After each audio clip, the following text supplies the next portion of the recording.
John with Off-Grid Homesteading here. Hope you're doing well. Okay, so another challenge on the homestead. What do you do if you're 100% off-grid and you've got a generator, one generator that you're using? Well, I suggest you have a backup generator to your primary just in case. Now, we do have one way back over there that we use for the power tools and stuff in the beginning. However, it's not reliable. We borrowed it from a friend, needs to go back. And at the same time, it's finicky. You know, it'll run for however long it wants to run. And then it just shuts off. Could be 5 minutes, could be an hour. You never know. So it does not make for a fun experience. Alright, so let me show you the generator. The Duramax down here. The Duramax Hybrid XP 10000 EH. That's what we picked up on Amazon from Max Tool. And it's a propane slash gasoline generator. Let me flip it around and show you more about it. Okay, so here's the generator. And let me give you a quick lesson that you need to have on a generator. First of all, this has an electric starter, so you've got that. You've got an AC circuit reset button here. 3 different circuits. You've got an idle control. I've never, that's usually not on most generators. Main circuit breaker, this is what after the generator's running and you've gotten up to speed and your voltage is staying stable. Within 15-30 seconds, a minute or so, you can kick the circuit breaker on and then it powers up your circuits. So I made a custom cable, a 50 amp 240 volt 3-phase cable. Basically bought this this cable itself, chopped the other end off because it's got the right gauge wire. I believe it's 10 AWG on this. And then this wire is running into the wall right there. That then goes into our inverter.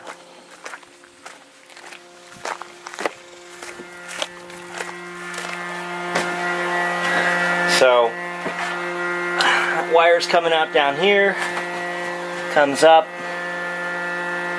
and where is it?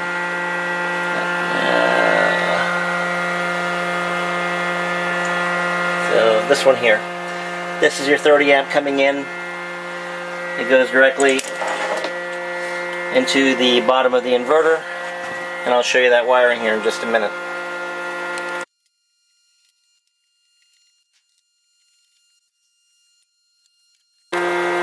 Okay, so from this wire, we go directly up and come into this connector right here. Copper wire, which is right there in the center, that goes directly into this bus bar right here.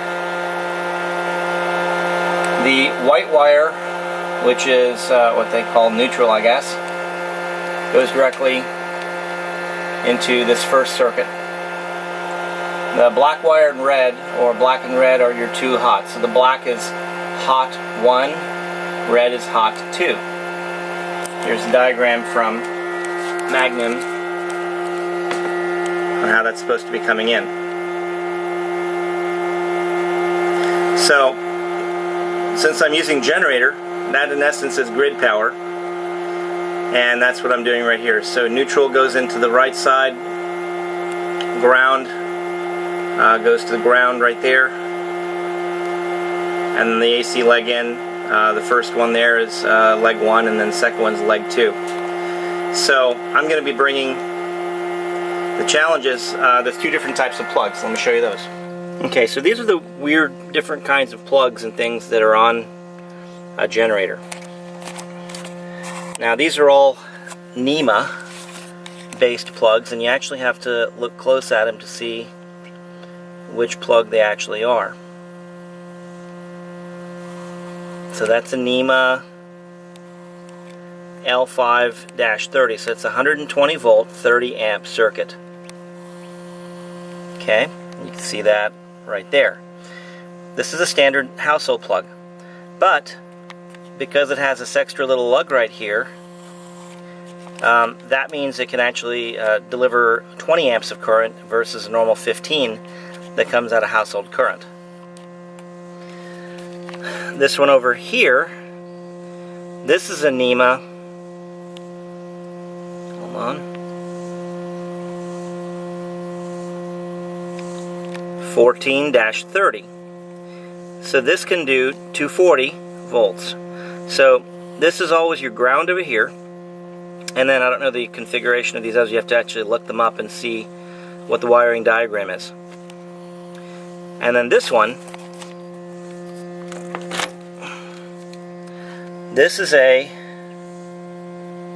let's see, what does it say? NEMA 14-50R. Which you can see, where is it? Sorry, right here. NEMA 14-50R receptacle. This is the plug that comes off of it. This almost looks like a dryer vent or dryer plug. So, and that can do up to 60 amps of service. What happens when your primary generator goes down? So when your primary generator goes down, I only have one set of wires from the generator that are being plugged into my inverter. So you're going to have maintenance on your generator at some points. You really have to have a secondary one. Let me, walk you back over to our second generator.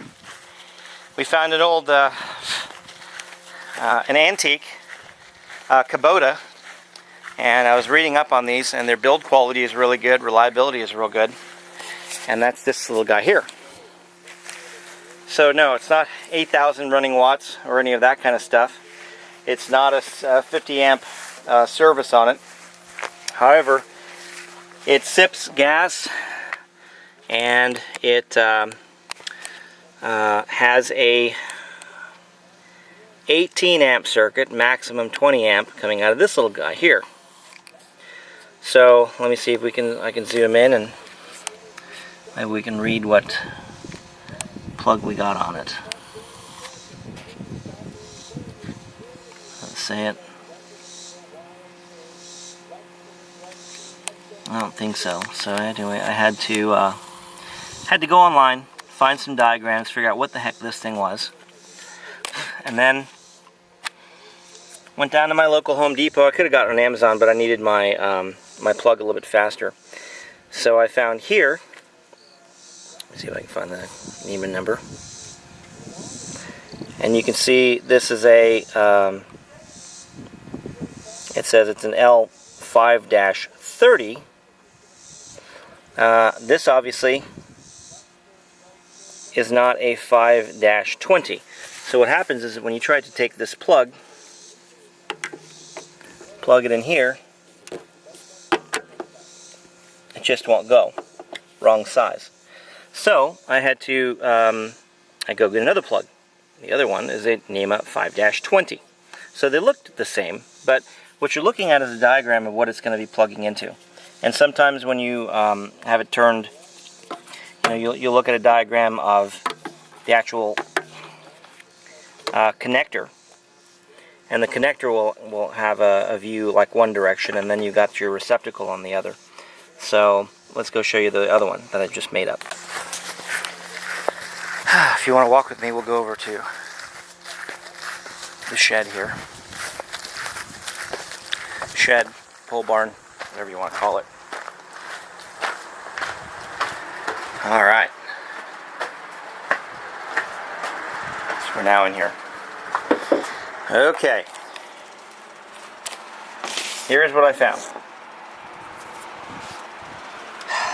This is a wiring diagram for the 14-50R. This is your ground.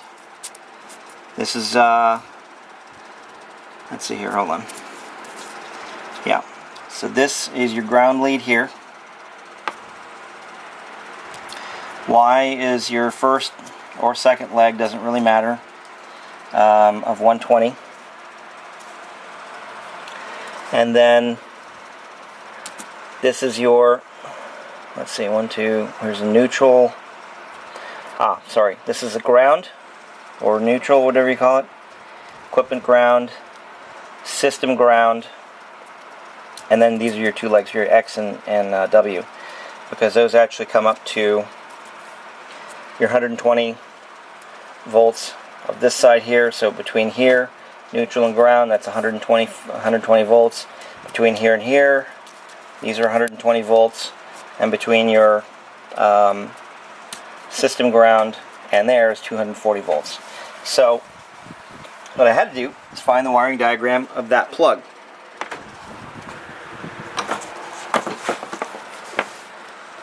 Which happens to be this little guy. Now, you buy this plug at Home Depot, I think it was like 10 or 12 bucks. Same price on Amazon Prime. And there's a forward version and a reverse version. It was really hard to kind of figure out. But what I found is this plug goes into the socket like that. So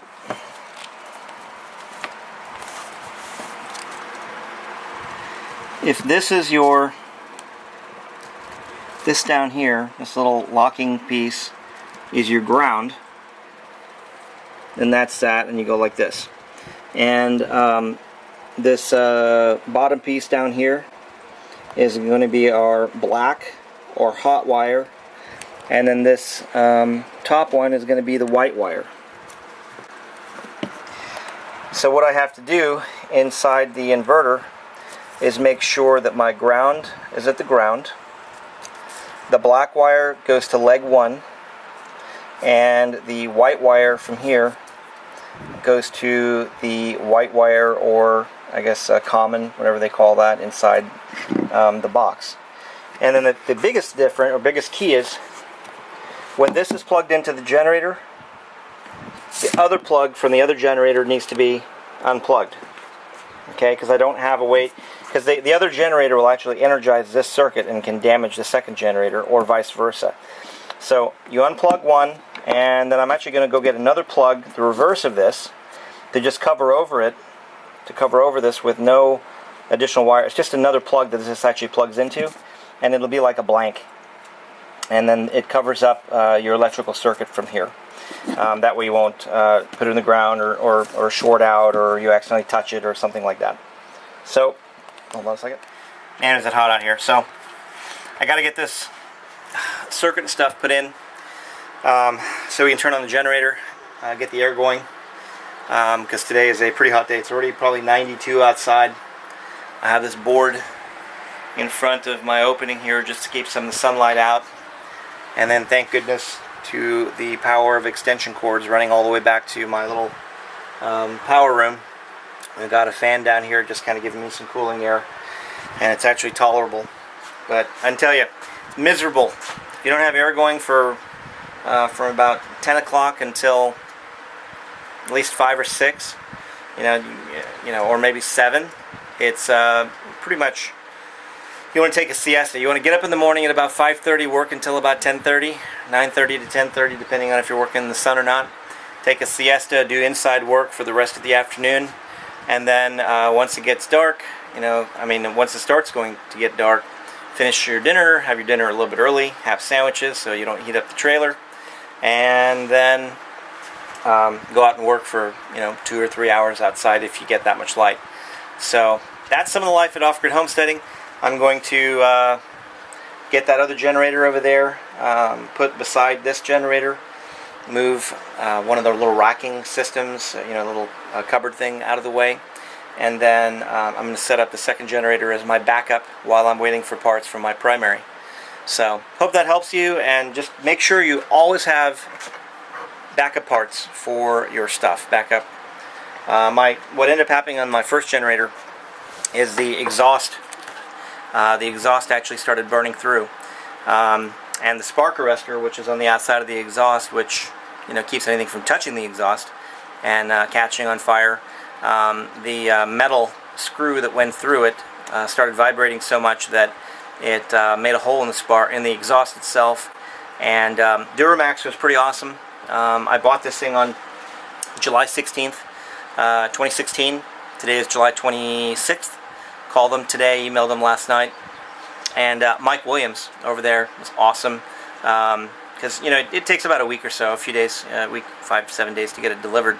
So it probably got delivered like on the 23rd. So my 1-year warranty was up 3 days ago, and Mike was very kind to understand what was going on with the unit, send me out all the parts and stuff that I needed, and that should be coming in about a week. So during this next week, our new backup generator, which I got for $75 from one of our friends, is going to be backing up and keeping everything topped off and running our systems. So hopefully everything will work good, and I'll show you what it looks like when it's installed and everything.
Okay, always want to check your generator fluids before you get started. This is what you do not want. You do not want it looking like chocolate syrup or any kind of syrup. It's supposed to look like very light honey. So I'm going to go ahead and take a break, let this drain out, and I'll come back, we'll set it up, give it a test run, check the voltages, make sure we're all have the right polarity and everything, and go from there. Alright, finished up my break, needed that. It's, how hot is it today, honey? It's 93 degrees so far today. Have not put the air on, had the fans on, and just took a little break, recuperate a little bit. So, what? Oh yeah, what's it called? Anyway, Kelly got us these little things. They're almost like chamois things. Or when they dry up, they harden like a cardboard, and you wet them down, put them around your neck, and as you sweat, it just keeps you cool. So that's been a help. But anyway, as you can see, getting ready to put the cap back onto the generator for the oil, and check that. I'm going to check all the wiring, make sure everything looks good there, reorient it, and before I turn the switch on inside, let me make sure this is open completely, sorry. Before I turn the switch on inside, I'm going to go get my multimeter back over there, check and make sure we got 120 volts coming in on that first leg, and if we do, flip the switch on and see what kind of load the generator can take. So let's go ahead and put some oil back in this thing and keep going.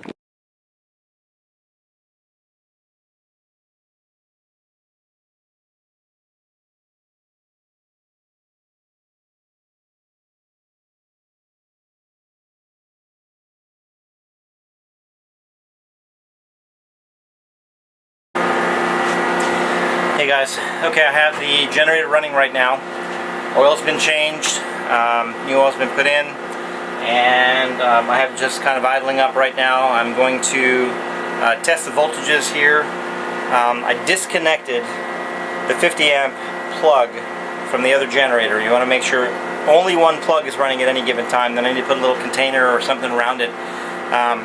just for safety sakes, because that plug with the spikes, you know, up are going to be energized. I'll put like a cap or the other plug on it that doesn't have any outlets on it. So anyway, that's coming. But for right now, I'm going to go ahead and we're going to test the circuit right now, just see if we have any voltage on it. Let's do that.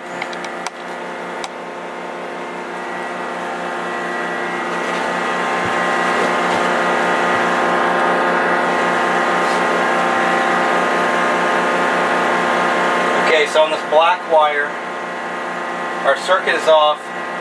We're supposed to have, should be 0 on it. 0, -2. Now, I'm going to go out, turn the switch on the generator. I'll be right back.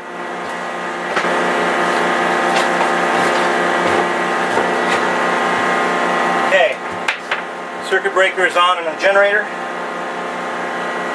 Now we should be reading 120 volts right here. And let's see where it's at.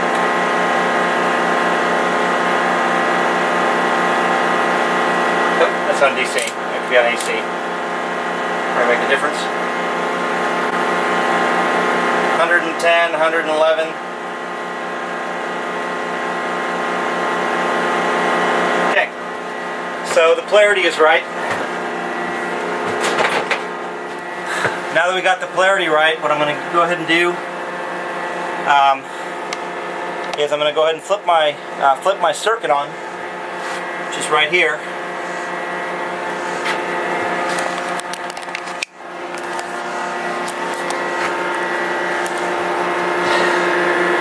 Which is right there. And then on my charge controller, right now it's currently inverting.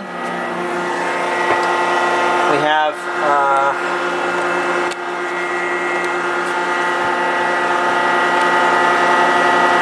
1400 watts coming in at 47 amps. Currently, we are inverting from our solar only.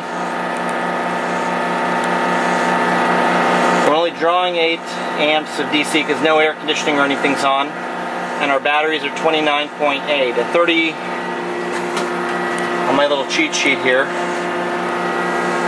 For these batteries with 19 cells, we're supposed to have 20, but it's a long story. We should have 31.4 is 100% charged, 27.55 is 90%, and so on all the way down. I usually recharge batteries when I get to about 21 or 22%. Right now we're at 29.6, so we're at about 90, probably 98, 99% is our batteries right now, just off of solar. So I'm going to go ahead and kick on our switch over here. And in just a moment, it should say charging.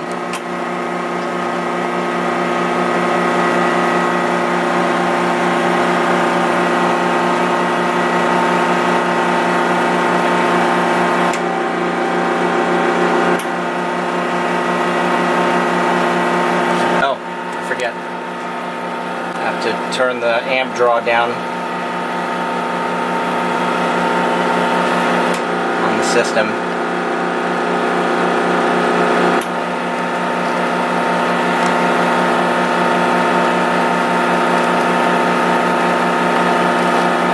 Let's go down to 10%.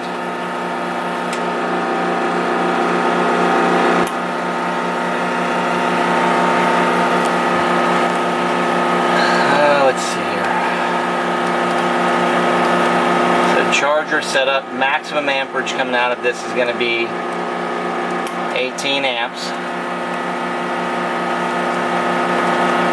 And I'm going to go ahead and do, let's say, just 10%, see how we do on a 10% load.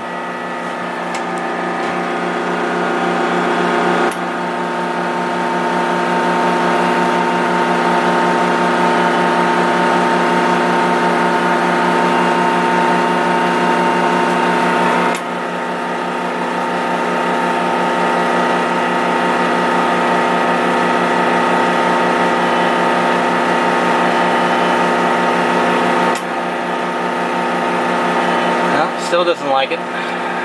Charger set up. Let's go down to 15 amps.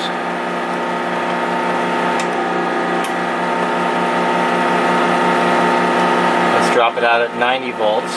See what happens.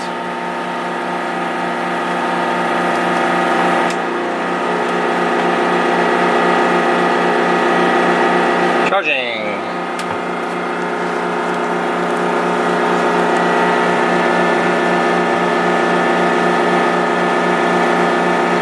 This is flow charging right now.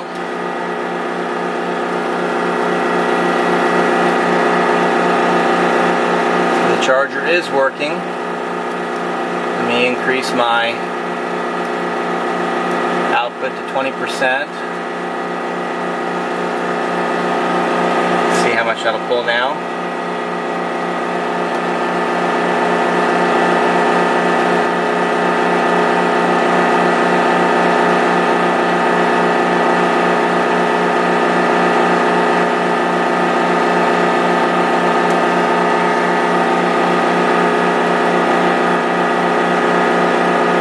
Okay, I'm going to go turn on the air inside, see what kind of load we can put on it, and see how much this charger generator can output.